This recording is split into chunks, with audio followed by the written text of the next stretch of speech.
in this video, we are going to discuss rational functions, and we will specifically look at how to find the domain. First of all, what a rational function is, and then how to find the domain of a rational function, how to find the vertical asymptotes of a rational function, and then how to find the horizontal asymptotes of a function. So first of all, let's just look at what a rational function looks like.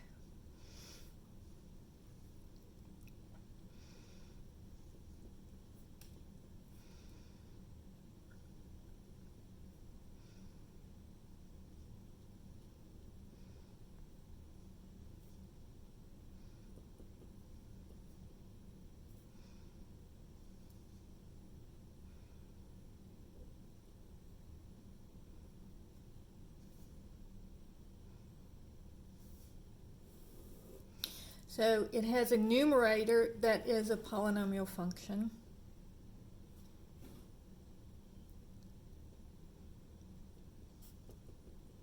And then it also has a denominator that is a polynomial function. So you're dividing these two polynomials. All right? And so let's look at an example of a of a rational function. So if I have f of x is equal to x plus 3 over x squared minus 9. Now, it has a linear function on top and a quadratic function on the bottom. And so this is an example of a rational function. It can also be given to you in factored form.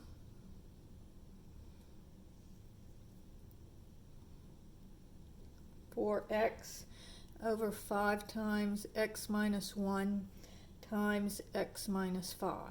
So notice that basically what makes it a rational function is that you have x's in the denominator. So anytime you have x's in the denominator, you will have a rational function. Now for these, the first thing that I want to look at is I want to look at the domain of a rational function. Now we already know that whenever you have a rational function, the denominator cannot equal 0. So I'm going to ignore the numerator for right now. When I'm looking for the domain, I don't look at the numerator at all. I look only at the denominator. So I will say x squared minus 9 cannot equal 0. Because remember, the denominator can never equal 0 because then it would be undefined. So this will factor. I could do this square root method or by factoring, but I'll factor it here. So x plus 3 times x minus 3 cannot equal 0. So therefore x plus 3 cannot equal 0 and x minus 3 cannot equal 0. Then subtract the 3 and here add the 3. So x can't equal negative 3 or 3. So my domain is going to be all of the numbers on the number line except for negative 3, I have a whole, and 3, I have a whole. So when I'm just looking at the x-axis, it's everything except for negative 3 and 3. So over here is negative infinity, over here is infinity. So from negative infinity to negative 3, union this part, from negative 3 to 3, union this part, from 3 to infinity.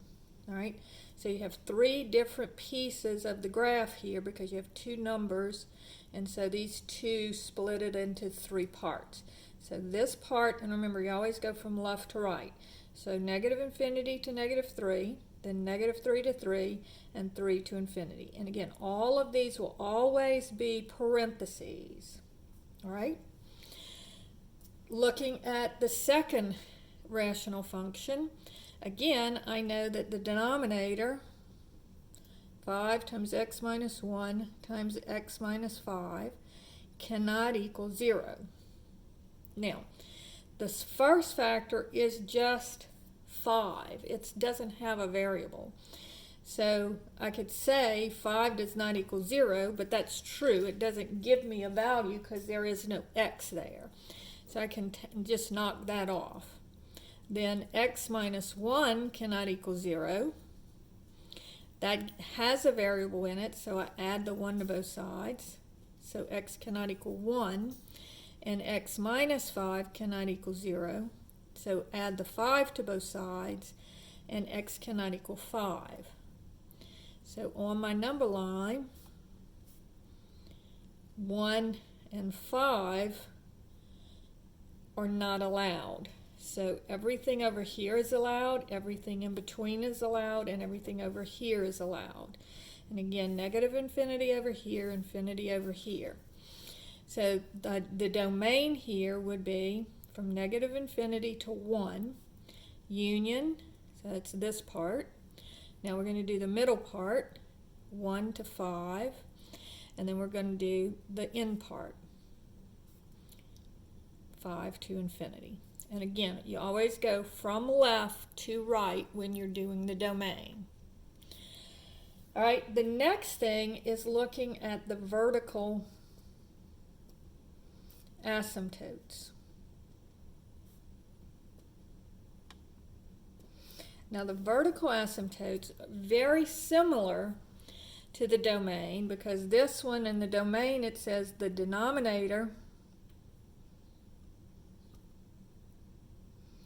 cannot equal 0. Well, the vertical asymptotes occur when the denominator equals 0.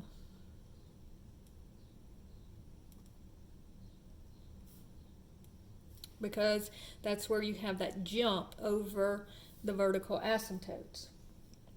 So problem number 1 says k of x is equal to 5 plus 2x squared over 2 minus 2x minus 3, minus x squared. And this is not a 2, this is just a 1. 2 minus x squared. So I'm going to look and see where my denominator is equal to 0, and that will be where my vertical asymptotes are. So this would give me, if I write it in descending powers of x, now remember the sign goes with the number. So this is negative, and this is positive. And it's easiest to factor if you do this first. So I'm looking for where it's equal to 0. Now notice my x squared is negative. So what I'm going to do is I'm going to divide both sides of my equation by -1, so that that'll change all the signs. So negative into negative gives me positive, negative into negative gives me positive, and negative into positive gives me negative. It's just easier to factor when it has the look that you want. And so this is going to be -2 is -1 times 2, which will give me 1. So it'll be x minus 1 times x plus 2. So they multiply to give me -2, and they add to give me 1, because that's the coefficient of my x term. So if we have two things multiplied together equal to 0, so one of them has to be 0. So either x minus 1 equals 0, or x plus 2 equals 0. So this would give me x is equal to 1 if I add 1 to both sides, and this one would give me x is equal to -2 if I subtract 2 from both sides. And so my vertical asymptotes would be where x is equal to 1 and where x is equal to -2. So if I were to draw those, x equals -2 and x equals 1 would be my two vertical asymptotes. All right, problem number 2 on this one. And notice on both the denominator, on the domain and the vertical asymptotes, I'm ignoring the numerator completely right now. And so we're only looking at where the denominator equals 0.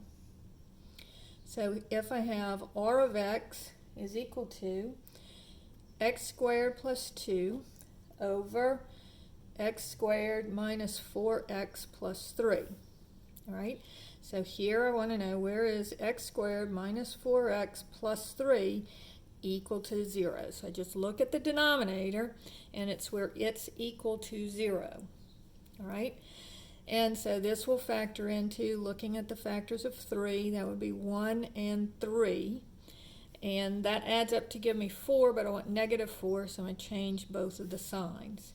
So this would give me x minus 1 times x minus 3 equals 0. So two things multiplied together equals 0. So either x minus 1 has to equal 0 or x minus 3 has to equal 0. So here add the 1 and here add the 3 to both sides. And so my vertical asymptotes are going to be at 1 and 3. So looking at my graph,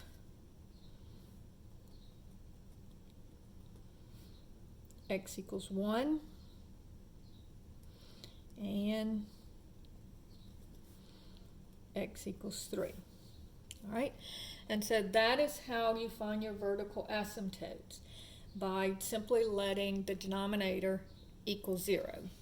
And the domain you find by letting the denominator not equal to 0.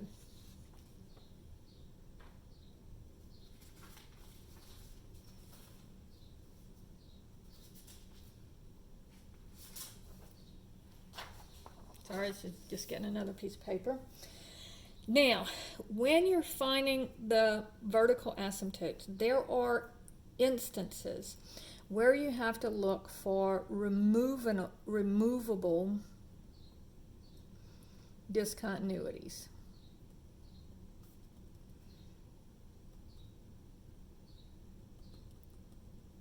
Okay, and let me show you what that looks like.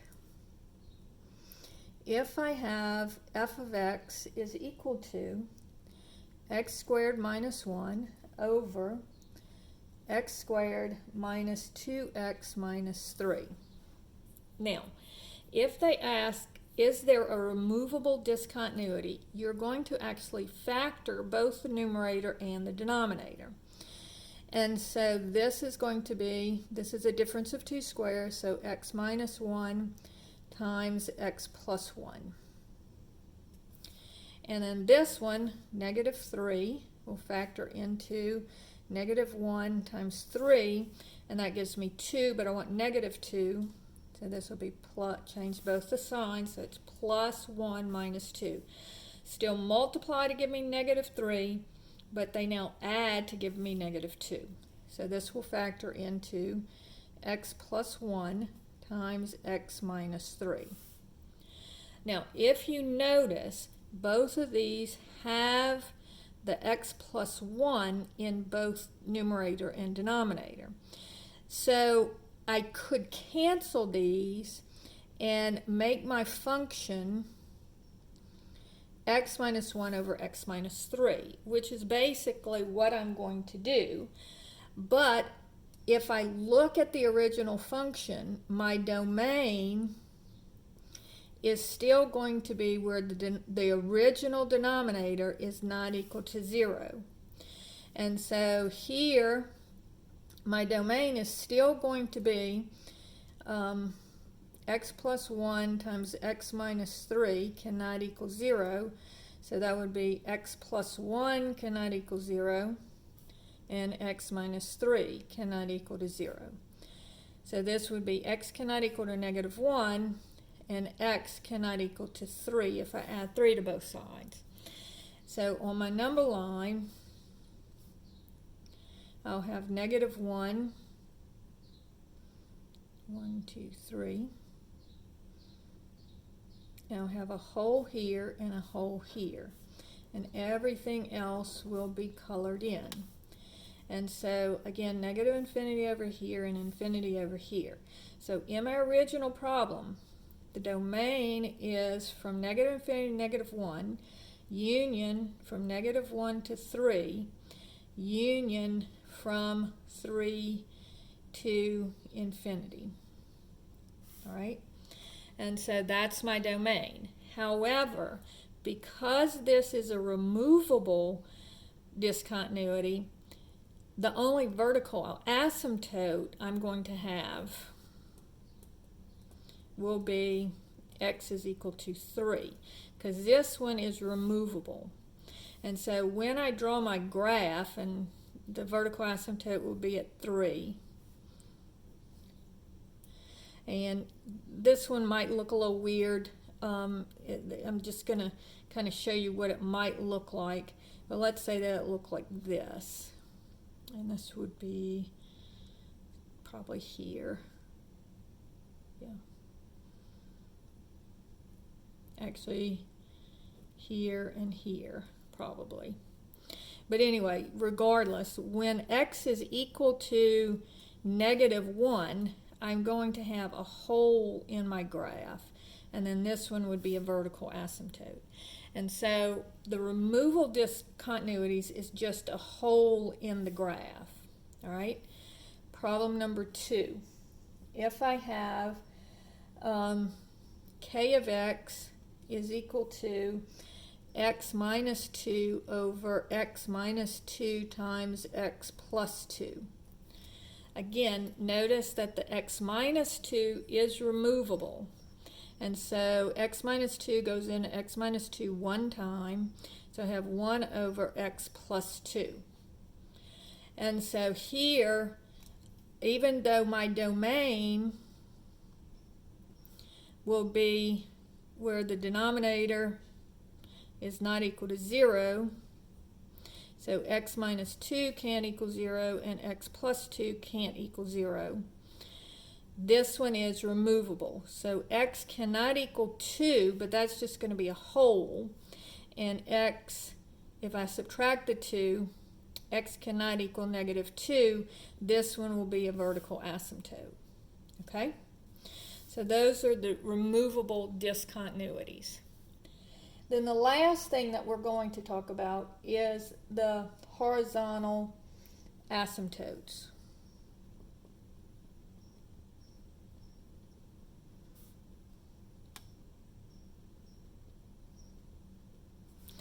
And with the horizontal asymptotes, what you're going to do is you're going to look at the highest power of x, or the degree of the numerator and the denominator. But I like to say highest because horizontal, highest power of x. So it kind of gives you that alliteration to help you to remember.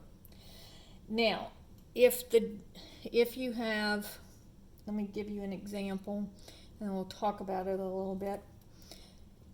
F of x is equal to 4x plus 2 over x squared plus 4x minus 5. Now on this one, notice that the degree of the numerator is less than the degree of the denominator.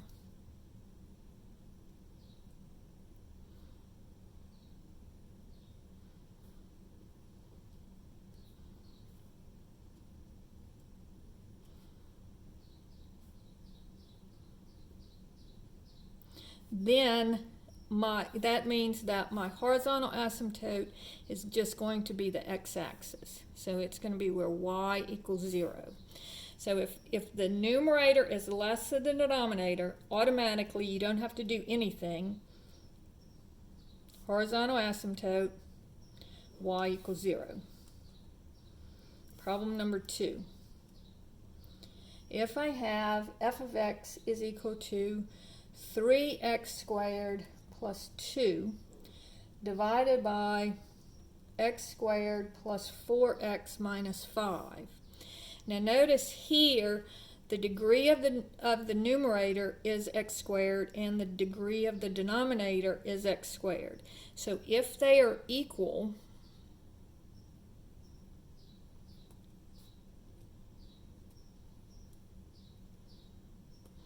then you look at your highest power of x, which basically is what we're doing for both of them.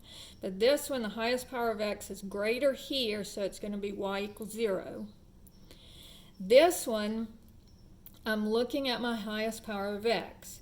So I'm going to knock off everything other than the highest power of x in the numerator and the denominator. So I'm going to knock off this, I'm going to knock off this. All right, so I look only at my highest powers of x, and I get 3x squared over x squared. And then notice that the x squareds will cancel, and I'll get 3.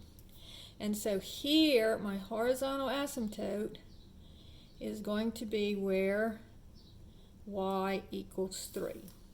All right, so always you look at your degrees, or your highest power of x, horizontal asymptote, highest power of x. All right, so if I have g of x is equal to 6x cubed minus 10x divided by 2x to the 5th plus 5x squared. My highest powers of x in the numerator are x cubed, in the denominator x to the 5th. This one's bigger, so I know that my horizontal asymptote will be at y equals 0. If I have h of x is equal to x squared plus 4x over 2x squared plus 3x minus 7, looking at my highest powers of x here, they're the same, so I'll have y is equal to x squared over 2x squared, and then x squared goes into x squared one time, so you cancel them and you make it 1. So my horizontal asymptote here will be 1/2. All right, so that's how you work. You have to look and see, is it numerator less than the denominator, or is it equal? All right, and then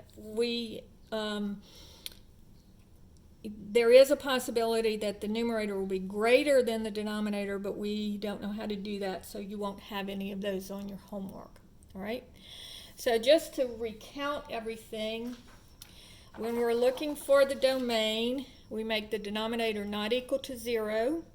When we're looking for the vertical asymptotes, we make the denominator equal to 0, and that tells us where our denominator is. When we're doing the domain, don't forget you start at negative infinity and go to infinity. And then there are possibilities, but they will ask you about this. What are the removable discontinuities? So you do that. And then last, the horizontal asymptotes, you're always looking for the highest power of x.